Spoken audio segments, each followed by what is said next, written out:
Ghana's current debt has ballooned from 122 billion Ghana cedis at the end of 2016 to 170 billion cedis at the end of September 2018.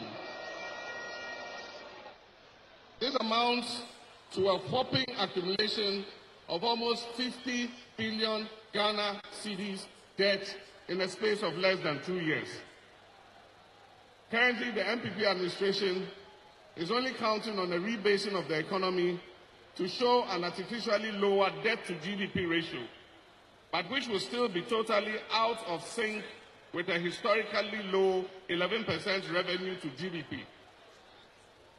In the fight against corruption, the NDC has a better record in terms of regime accountability. The NPP has proven in government that it is always reluctant to pursue their own, despite the swelling stench of corruption around their administration. All Ghanaians have received so far is lip service in the fight against corruption. A special prosecutor's office, their flagship anti-corruption instrument, remains starved of funds, personnel, and logistics to do its work. As I said in Ho last year, and I quote, "It does not take bravery to prosecute one's political opponent.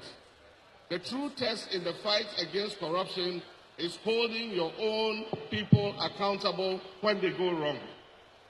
And so far, the president has failed this test. Most appallingly, the president has become the clearinghouse for clearing his appointees accused of corruption. He has on several occasions cleared his ministers and appointees when allegations of corruption have been made against them. Indeed, it was a very low day for Ghana when the president peddled a falsehood on a panel at the recent African Investment Forum that all allegations of corruption made against people in his administration have been investigated and cleared by independent investigative bodies. That was an obvious untruth. Even more worrying is the historic heights this administration has taken nepotism to. All comments referring to the large number of families and cronies serving in this administration have fallen on deaf ears.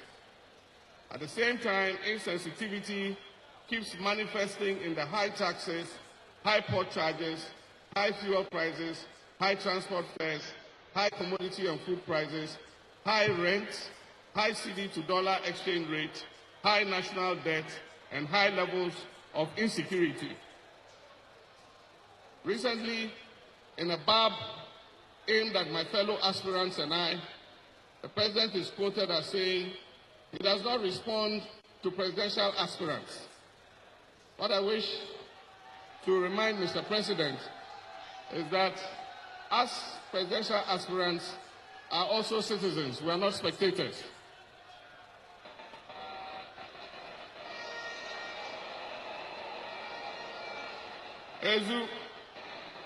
Us presidential aspirants are also citizens and not spectators. And we are only amplifying the voices of our fellow citizens. Mr. President can choose not to listen or respond to us, but eventually the citizens of Ghana would demand that response and exact a verdict on the issues that we have kept raising. Mr. Chairman, in conclusion, Ghana surely is at a crossroads, and for that matter, the NDC is also at a crossroads. We must reach out to the people of Ghana with our alternative policy positions and programs to end the hardships they are suffering. We must curb job losses, we must eliminate incompetence, fight and make corruption unattractive, we must eschew nepotism and misrule, and position Mother Ghana back onto the path of sustainable development. We have a track record of being the People's Party, and since 1992, under Jerry John Rawlings, through to John's Eva Atamels, to my tenure, we have demonstrated our resolve to act in the interest of the people of Ghana. And we shall continue to do just that when the NDC comes back into office in the year 2021.